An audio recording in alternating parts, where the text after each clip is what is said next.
Man, oh man. Man, oh man, oh man. Yeah, what up, people? Where my tea party at? Let's talk. Let's talk, people. Let's talk, goddammit. Yeah. Let's talk. Where my people at? Yeah. Today we thought we go a bit earlier. Go a bit earlier. What up, people? I see you. Peter Senor on Dave. What up? Tony, what up? What up, people? Hope I see you. How you doing? Wanyasha. Well, what up, Sogostina? How you been? Listen. Here we are. Maitana Murise. Maitana Murise. Muzon Foniro Ganego, man. Maitana Murise. What up, people? As usual, today I'm gonna. Strong language is to be expected throughout, ladies and gentlemen.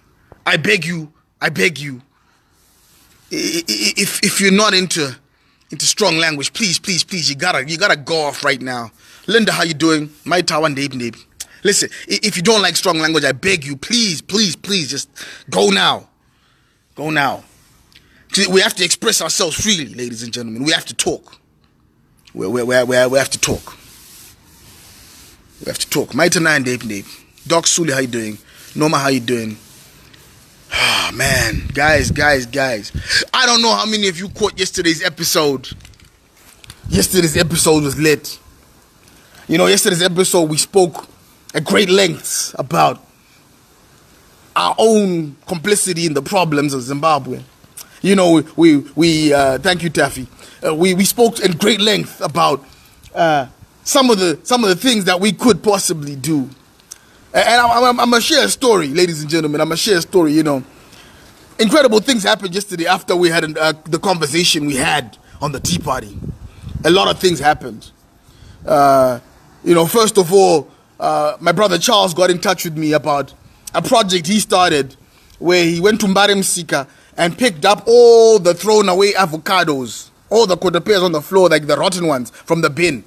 And they grew seedlings from those kotapeas, and now they have an estate of 500, ladies and gentlemen, trees of avocados.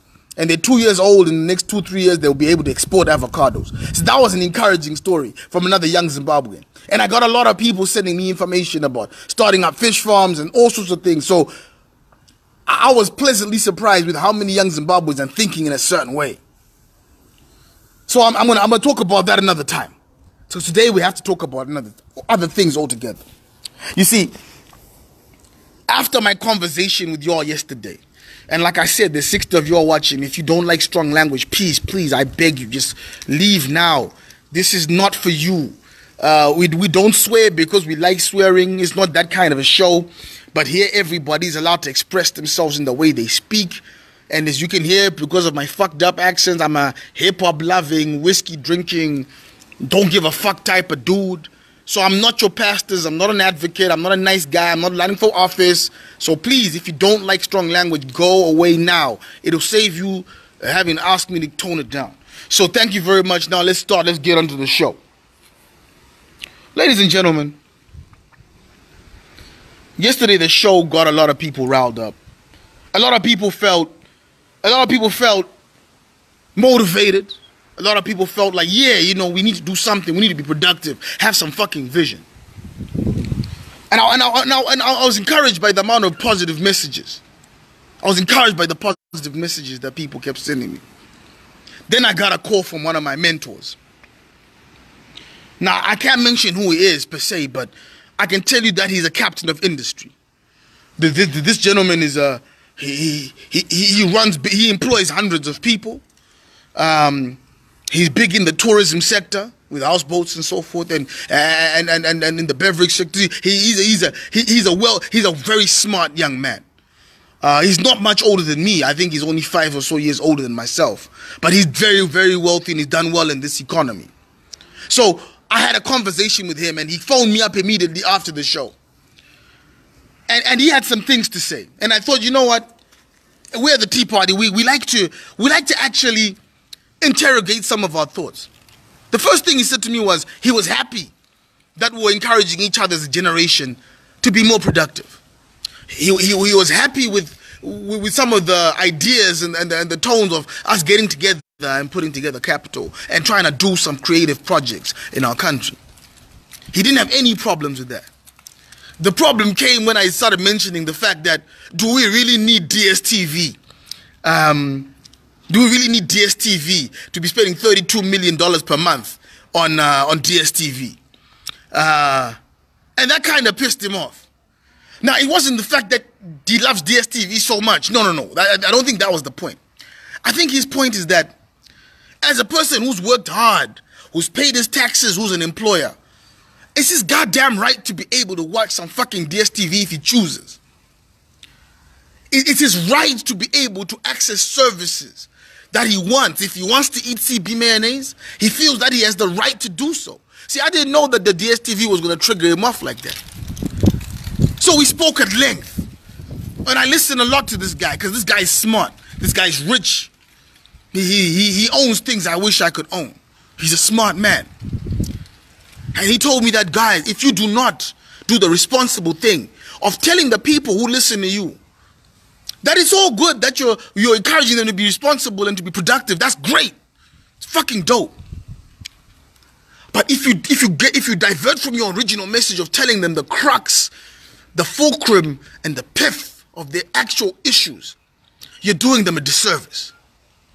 He asked me a question. He said, Kuda, ever since you came back from the UK, 8-10 years ago, are you better off financially today than you were then? I thought about it. My circumstances were different. I was even married to a different woman at the time. My circumstances were very different. But if I was to boil down this question to the crux of it, the answer is no.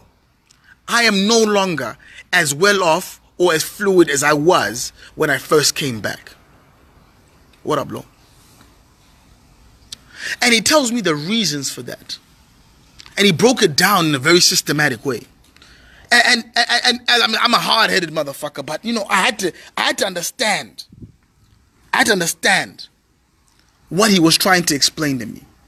You see, because he's one of the people who actually has invested in productive enterprise in Zimbabwe. But he kept telling me about how our government is currently and has always been engaged, right, in what he calls economic warfare, legislative terrorism against its own citizenry. Now, he says it doesn't matter how hard you try. And the point of the matter is, what I was saying yesterday was that we had stopped trying. And that's a fact. But we need to keep trying.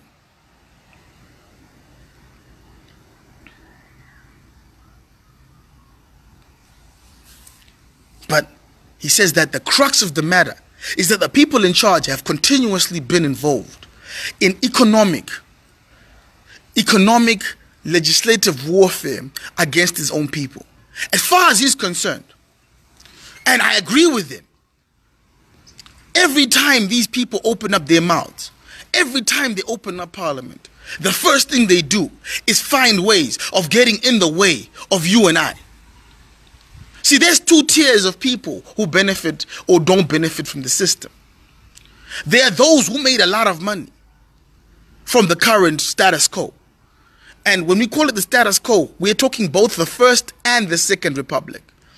Because the people in charge are preliminarily the same. You see, you can change the players inside the game, but Manchester United will always be Manchester United. You can bring in Mutuli Ngube. You can fucking bring in Ben Bernanke, for fuck's sake. You can bring in whoever you want. But what we're not fighting against here is you're not fighting against individuals. See, Mutuli Ngube may be a great guy. What you're fighting against is an ethos, an indoctrination.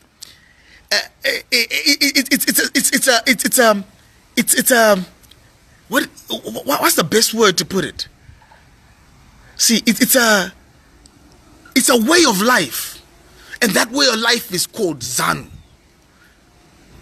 ZANU is an actual culture. You see, ZANU is no longer about people, It's not about who's in charge, but Chizanu is an actual culture. See, you and I can get ourselves involved in Chizanu right now if we want, because we know what that means. It's the bribe on the side. It's the walking into the funeral and saying, I'm from Harare, so give me the chairs. You know, this is my chef. See, Chizanu is a religion. It's an insipid dogma, as Tapiwa Nashi just called it. It's a religion. And as long as that religion is the fundamental bedrock of everything that we do, okay? The fundamental bedrock of everything we do has to be underpinned by Chizanu. Okay, Carl Jusonumbe said we must stop saying anyone successful is playing for the status quo. I agree. My kids are still in school. I still live in a decent home. I'm not a part of the system. I don't benefit from the system. However, what my mentor was saying is that the reason why we are not doing really well is because of the underpinning religion of Chizanu. And I want to develop the idea a little bit, because we spoke at length and we went through it, and we want to develop this idea so that we understand that when we try and develop ourselves, what are we up against? And so that we know what the problem is, so that we can overcome some of these problems. You know, the reason why, when we spoke to Adamski German yesterday, the reason why he's been able to move to the UK and still look after, 750,000 chicken birds, because that's his expertise he learned, obviously, when he was a farmer in Zimbabwe. The reason why he can do that is because the Europeans, the British, have got such strong systems, fundamental systems, that even their distant relatives and underpinning ancestors, like Adamski German, can be chucked out of Zimbabwe and still join a system which is functional and is underpinned by a very strong systematic government that supports its citizenry. Okay? It's a very strong system. You see, when someone like an Adamski moves from Harare to Zimbabwe, it's a downsize from the maybe megalithic farm that they used to have. But even if they go and live in council flats and stuff over there, there is a social structure and social network for those kind of people to be able to survive.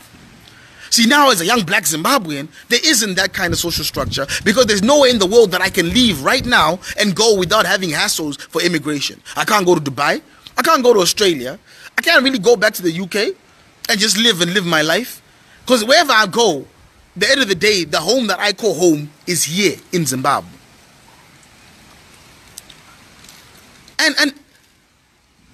And there once was a situation which we inherited, where people like us were put through schooling systems, Hague Park and so forth, put through education, high school education, put through tertiary education.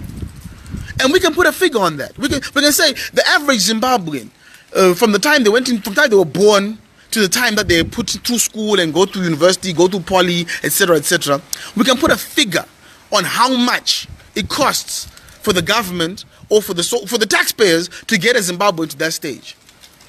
And what we don't ever talk about is the actual economic holocaust that happened in Zimbabwe, where 4 million of those highly trained, highly literate people left the country and went elsewhere.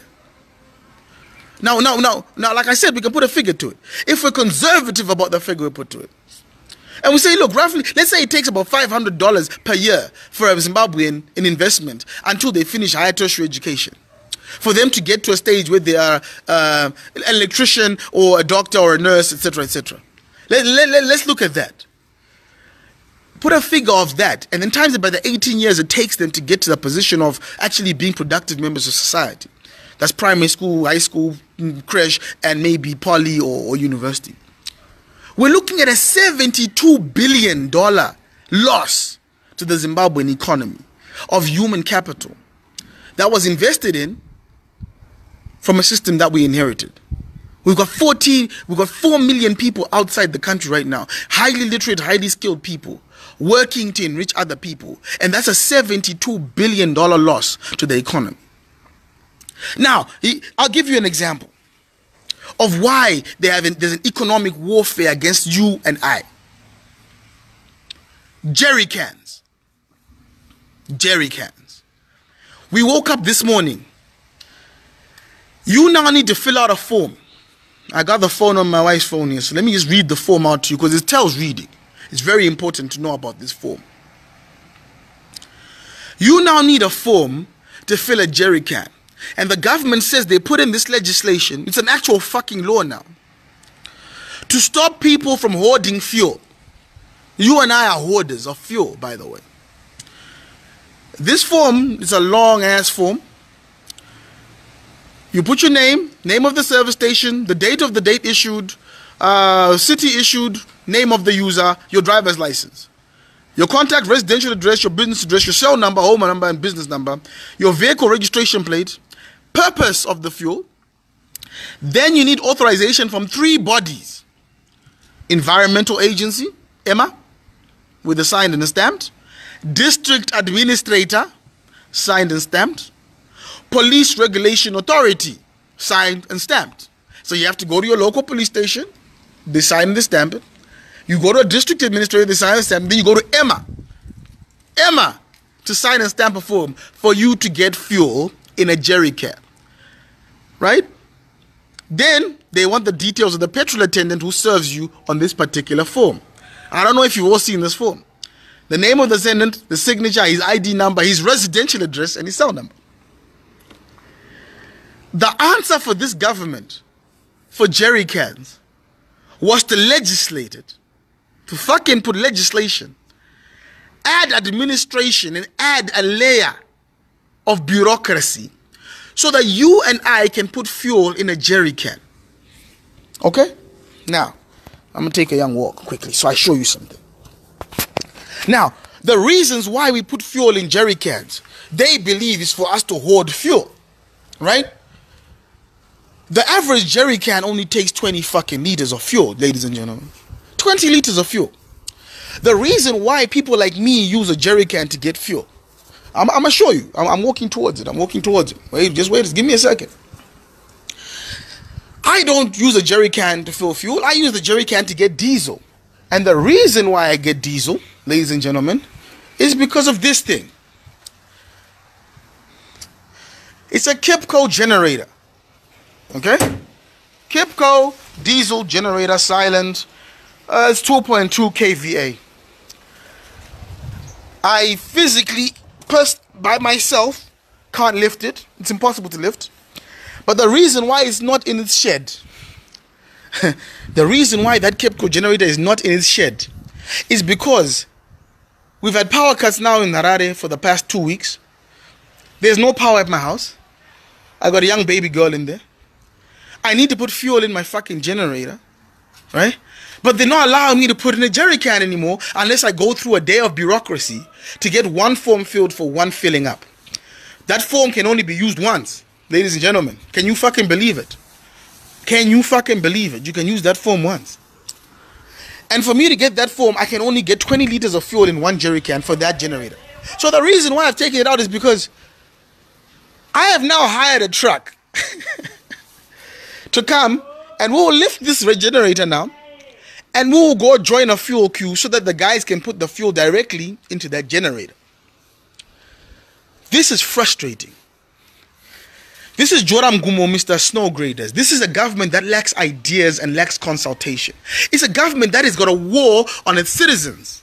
You see, because a person like me can say, hey, you know what? I'm not a fuel hoarder. I just want some fucking fuel for my house. I just want some fuel for my KIPCO. That's what the fuck I want it for. But I'm not alone. I'm not alone, guys. There's a guy who owns a business and he just wants to run his his combine harvester.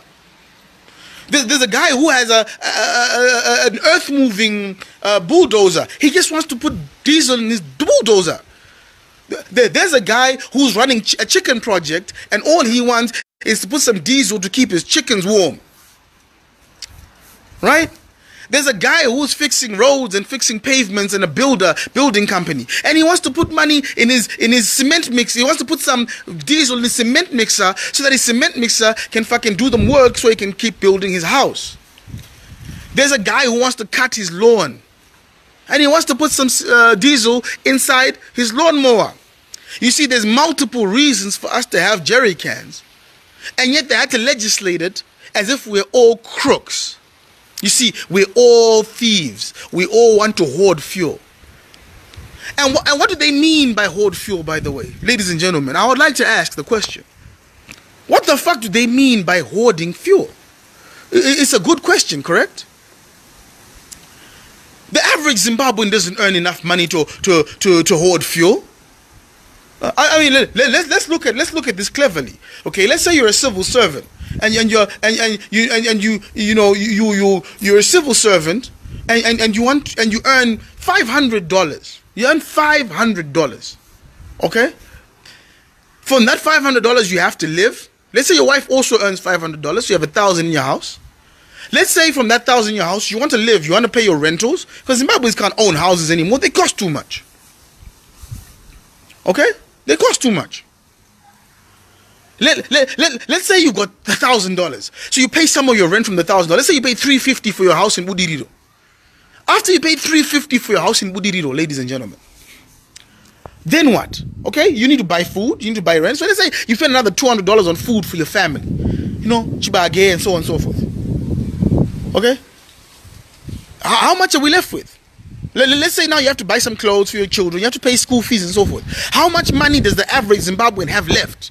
Considering that we know we have 3 million civil servants, and then you got people like us, you know, we work for ourselves. We do marketing, we do designs, we do some websites, whatever, do some videos. How much money can I possibly hoard fuel with?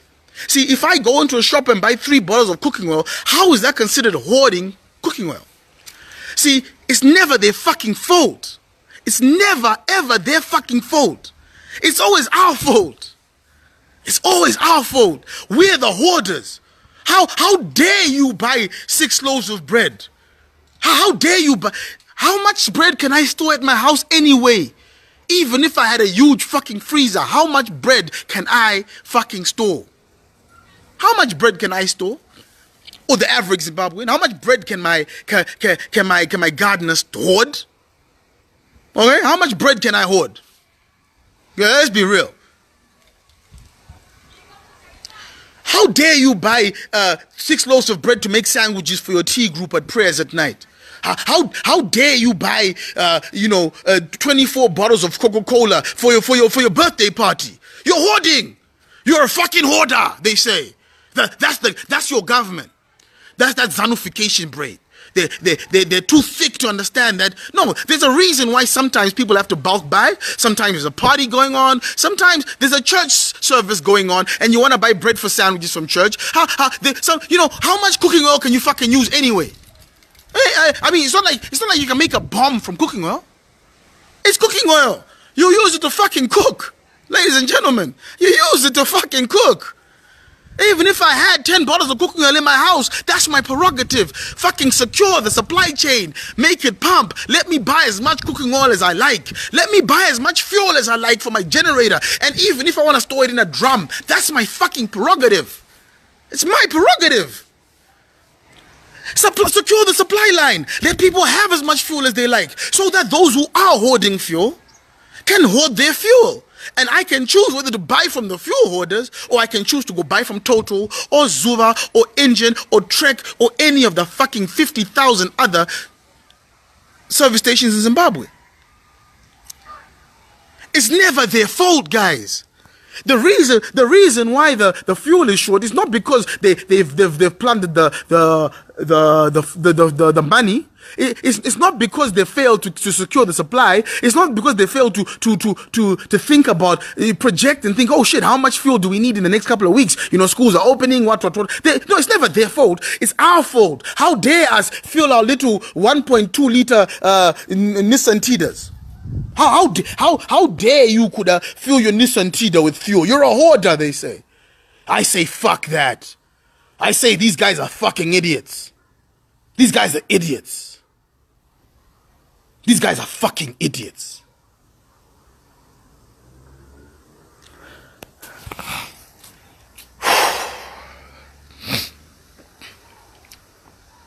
I'm not a hoarder. I, like many citizens in Zimbabwe, don't earn enough money to hoard anything. You see, I may go into a line to buy some bread, but I'm buying that bread because so my family can eat. You know, I have staff here. They need to also have some tea in the morning, right? We're not hoarders. We're just trying to eat. Well, that's all we're trying to do. We're not hoarders. The citizens are not the problem. And I want you Zimbabweans to understand that when we start to attack each other, which is why my mentor called me yesterday. He kind of felt like I was attacking others for wanting to enjoy DSTV. And he's right. In a sense, the propaganda starts to get in your head. And you start to feel like, oh, you know what? Maybe it is these motherfuckers drinking Coca-Cola. But if all things were working the way they're supposed to, let motherfuckers drink Coca-Cola. Right? Okay? So I said what I said yesterday. I had to reflect. I had to go back into my soul and listen to what other people's perspectives were. And I understand what they were saying. It's not our fault that these guys are so useless. It's not our fault that they're making such bad. It's not our fault that every time they make legislation, they fuck us up. Every time they open their mouth, they fuck us. The reason why there's panic is because they open their mouth. Mutule Ngube fought that the funny way. He opened his mouth and things went to shit. Things went to shit. The rate then ran to 600 per dollar. Well, I tell you what, who has the kind of money to buy dollars at that kind of rate? And I tell you who it is. It's the government. The only people who have the kind of money, the only people with the kind of money to buy a dollar at a $6 rate is the government. Because you and I mean, fuck, we don't have that kind of money. A civil servant earns $600 maximum. Fuck, if a civil servant tried to buy $100, it will take his whole salary. So he's not doing that. Kuda's definitely not doing that. The most I need for US dollars is to find some fucking money to buy some US dollar medication for my wife who just had a C-section. I run around, I get $20 here, I get $30 here. That shit cost me damn near $200 and I was broke. Then it's my fault. Fuck them. No, fuck them. Really fuck them all, man. Every time they legislate, they use legislation as a way of war against the citizens. I'll give you a very, very simple example, ladies and gentlemen. A very simple example. There's a paper company in Zimbabwe called Celeste Tissues. They're a client of mine at the stage.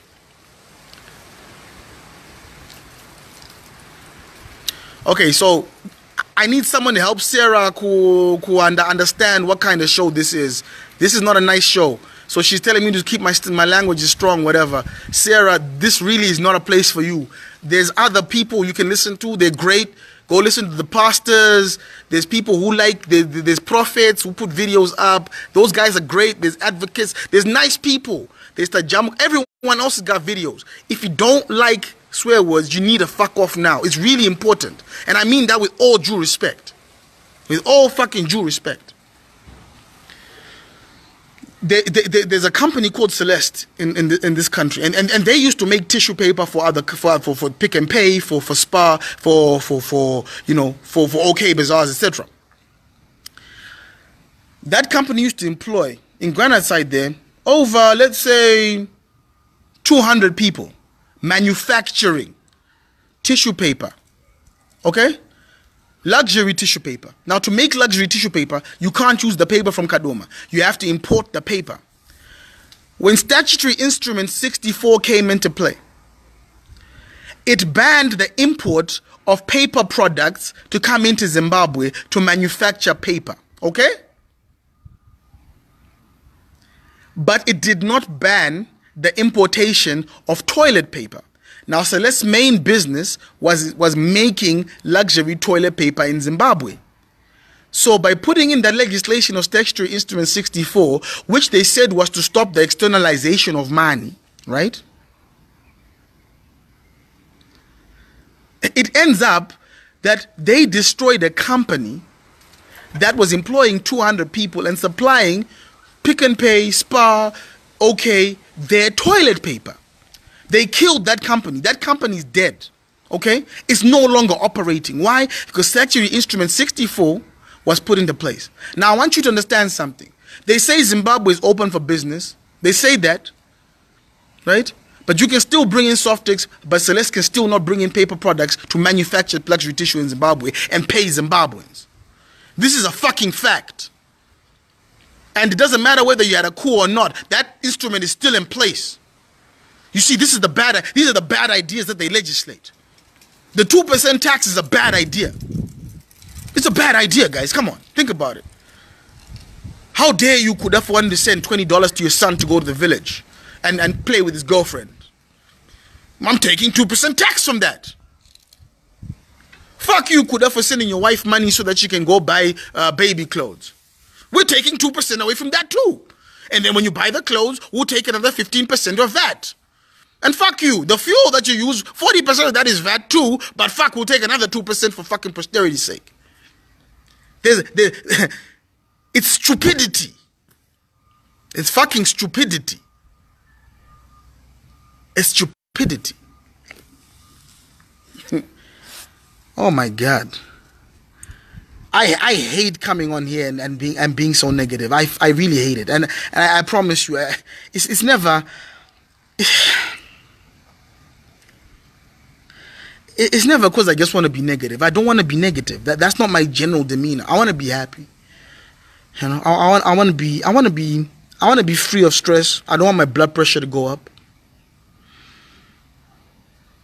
But I want you to think about this as we close.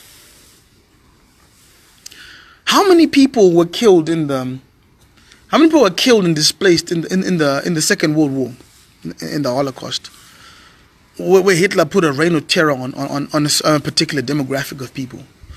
This is a demographic of people who were citizens as well, but then they were considered to have the wrong religion, Jews. And the world never stopped talking about that. Okay. The world right now is up in arms with Syria, which is seriously, attacking its own citizens with chemical warfare. Chemical warfare. How many people have been displaced in Syria? I mean, let me ask Google, shall I? Okay, let me ask Google. Let's ask Google, right? Let's Google Assistant. How many people were displaced in the Second World War? According to Wikipedia, between 11 million and 20 million people were displaced. Okay. How many refugees have been made from the Syrian crisis? According to Wikipedia, in 2016, from an estimated pre-war population of 22 million, the United Nations identified 13.5 million Syrians requiring humanitarian assistance, of which more than 6 million are internally displaced within Syria, and around 5 million are refugees outside of Syria. So let's use Syria as an example. 6 million people displaced from Syria, 5 millions being refugees outside of Syria. This got me thinking. This really got me thinking. Remember, we've already worked out that there's a 72 billion investment lost with the 4 million that have been displaced. So let's say we've quantified that, and that's conservative. That's a conservative estimate. Now let's look at the people who are being affected by the current idiocy and the madness and stupidity of the current government. And the government hasn't changed. Why? Because Statutory Instrument 64 is still in place. Why? Because all of the stupid racist rules from Rhodesia are still in place. Why? Because POSA and IPA are still in place. Why? Because every single prohibitive business initiative that we try and do fails. One day I'll get my son to tell you about Zwoodies, a company he started himself, a company that, for example, Carl tried to order 50 Zwoodies from him. And he tried his damnedest. He's 14 years old. My son tried his damnedest to fulfill every order that came through. But eventually, he got stuck because of the zonification of the country. He could not get material. He had hired a tailor, and he could not get material to keep Zwoodies going. Every day, we get orders in the Zwoodies page, and every day it's excuses. Every day is sorry. And the sad thing is most Zimbabweans are so understanding. They say, you know what, we understand. We know that you can't price anymore. You can't sell us as woody at $25 anymore. Why? Because we can't get the machira. You can't even import machira. You can't find it machira in town. So the business that my son started to buy his car is dead. He made in the small time that he managed to operate, he made about $18,000 altogether with the amount of corporate orders and stuff that he had made. But that's not the amount he took, obviously. A lot of it went to, you know, to tailors and getting the print stuff done and all these kind of things. And unfortunately, my son obviously grew too fast. He tried to do too much too soon, and his business died. I mean, right now I think he's got about 1,000 something left in Noma's account, which is only Noma's account because he failed to register the company anyway. We tried to register it 3-4 months ago, but it failed to register. So that's just my son, my 14-year-old son trying to start a business. But let's look at the small scale farmer, the small scale chicken owner, the small scale guy who's trying to run his building company. Let's look at those guys. Let's look at those guys. Let's look at the young man who lives in Mbare and he's addicted to bronco.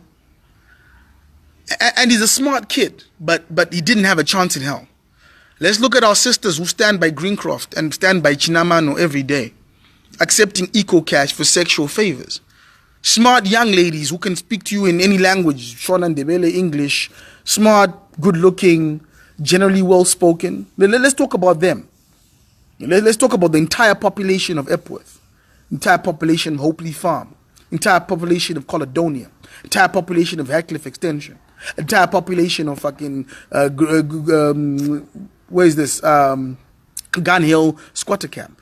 Let's talk about those people quickly. Nowhere else in the world do you have an entire population that's being systematically hunted and persecuted by its own government in the name of legislature, in the name of stopping us from being hoarders. There's nowhere else in the world that we're criminals for trying to shop, for trying to buy 3 bottles of coconut. We're criminals.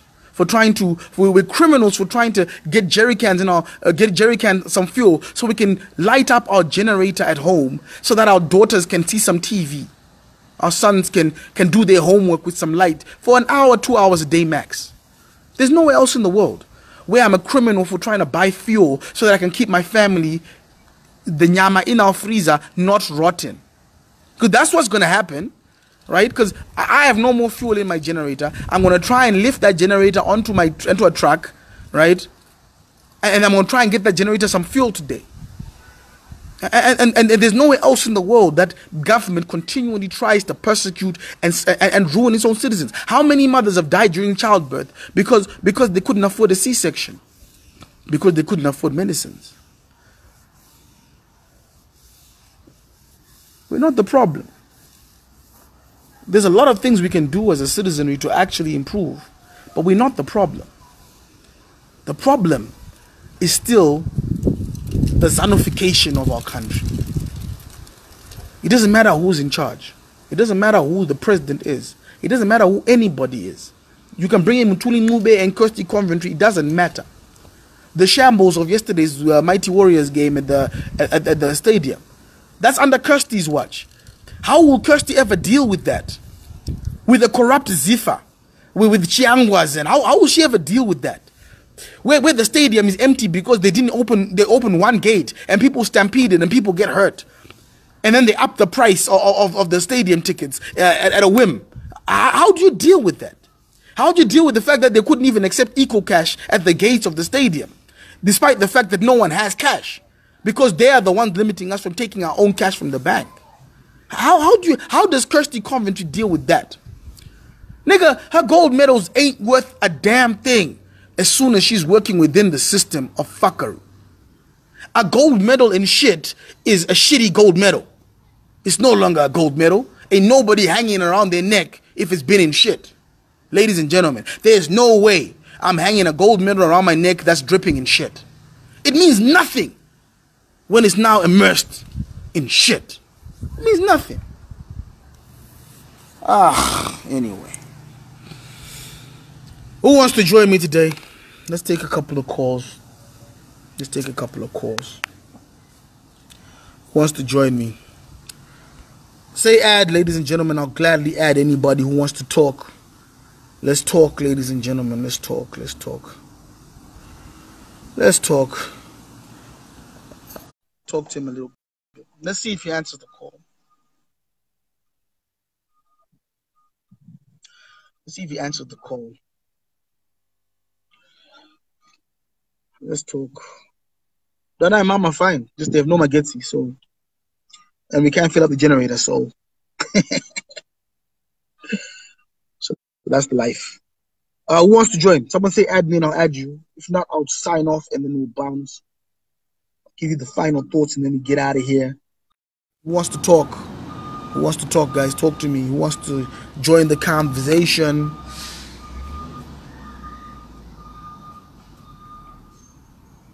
Who wants to join the conversation? Is anyone out there who wants to talk? Nope. All right, cool. Ladies and gentlemen, thank you very much for joining me. If you missed the episode, please rewind it, check it out. Share it with your peoples. There's a lot of you watching. None of you shared the videos. I know a lot of you are ashamed to share these videos because you say I swear too much. But come on, man. Think of the message. Come on. Share the videos. Don't be ashamed to be a member of the Tea Party, damn it. Don't be afraid. Share the videos, damn it. Share the videos. You know, like yesterday I only got 7 shares. I told me like damn near 10,000 views, but only 7 people shared it. Am I that bad, guys? Come on. Am I that bad? Don't be like that, guys. Don't be like that. Oh God. All right, guys. So listen, no one wants to be added. Thank you very much for joining me. Today we spoke about the economic holocaust on the people of Zimbabwe. We spoke about it's always their fault. You know, they always make it look like it's our fault, but it's not ours. You know, so we spoke a lot. So please check out the episode and do share if you can. Oh yeah, you know what? The one thing that I got from my conversation with my mentor yesterday, and also with Hilton Mandleton, a brother of mine from the UK. He works for We Zimbabwe, I think, and he hit me up in the inbox and was like he was unhappy with the way I lampooned Tajamuka for trying to shut down Zimbabwe. And you know what? My mentor did the same thing. He was very unhappy with the fact because I think they both were saying the same thing without using the same words. They were saying that the only way this changes is if we shut this shit down. Like, there is no other way. And you heard me yesterday, I don't like the idea of shutting down Zimbabwe and shit. Because I want Zimbabwe I want to thrive. But for us to thrive, ladies and gentlemen, we have to shut this bitch down. It has to stop. Like, we have to cleanse ourselves of the Zanufication, that religion of Zanu. We have to reorient ourselves from that satanicness. That is what Zanu has become. And I'm not trying to attack our government here, guys. No. I don't want to attack the government or the president. I'm really not trying to do that. I'm desperately trying to make you understand that the system that they're in is deep-rooted. It's pathetic. It's a system that says for Kuda to fill up his jerry can at home because they are failing to provide with Mageti that I pay for, I have to go through bureaucracy and go through 3 agencies: Central Police, EMA, and the Harare District Agency to fill up my fucking jerry can. This government is out of ideas. This government taxes me for giving my son pocket money from money that I've already been taxed. This whole thing needs to just shut down. It needs to stop. And it needs to stop until we've got rid of all of the fuckery. Like, it just needs to stop. Yes, it stops and we reset, we renovate, and we literally say, okay, we're opening 1 June next year. Tambo dealer ne nonsense. Tambo dealer ne mess. It just needs to stop. Because the more we continue to practice, the more we continue to move forward in this environment, the more we continue to perpetuate the system. You see, by us moving around and buying the fuel and whatever else and queuing, what we're actually doing is giving these guys more room to keep being stupid and keep robbing and keep doing crazy. We need to shut it down. I'm now convinced. And I wasn't convinced yesterday. You know that. We're being ruled by idiots. There's no way for us to say that, oh, now we're planting. Like I said, my brother Charles hit me up and he's planted 500 avocado trees. He's planted in Mondoro. And he's doing fish farming. He's got like 7 ponds of fish farms with 4,000 fish each. But until the system that says that his fish will now die because he can't buy diesel to keep it oxygenated, until that system changes, then he's fucked. If he can't buy diesel to run pickers for the avocado plant, he's fucked, right? It needs to shut the fuck down. That's what I'm saying. Otherwise, because it's not open for business. It's not open for small scale farmers. It's not open for you to put jerry cans to put fuel in your house or in your combine harvester or in your earth moving equipment. Or to put diesel in to keep your chickens alive. You can't do that anymore, right? So what's the point? What exactly are we waiting for? For them to keep making our lives miserable? It's a war against the citizens, ladies and gentlemen, without fail, with a war against the citizens. And it needs to shut down. We need to shut this bitch down. No question. So anyway. And I'm not inciting violence for you C10s watching. Don't be silly. We don't want to be violent. We just want to make sure everyone stays at their homes. We want everyone just to not come to work anymore. We just want it to stop. We want you to stop. Let's stop using EcoCash. Let's just stop. Let's just stay in our cribs. Well, why not? Let's just stop. Let's just stop. And then we'll open in June. By that time, because the system can't operate without us. Let's not give them anyone to beat. Don't go on the street. Don't drive your car. Just stop. Right? Because we're already dead. Let's be honest. So me, personally, I'm going to put some energy into it now. I'm going to talk to my comrades.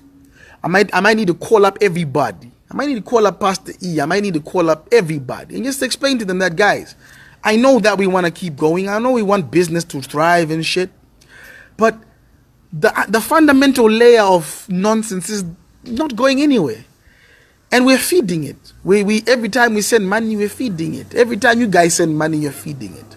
Every time we pay wages, we're feeding it. Every time we pay rent, we're feeding it. Every time we buy bread in a queue, we're feeding it. So if we stop for 6 months, let's see what happens. Because then they have no money. Then they have no country to run. They have no people to beat on the streets. The soldiers have no one to shoot. There's no cars running around. Right? What are you going to do? We're dead already. Let's think about it. Alright guys, we're at the tea party. Expect us.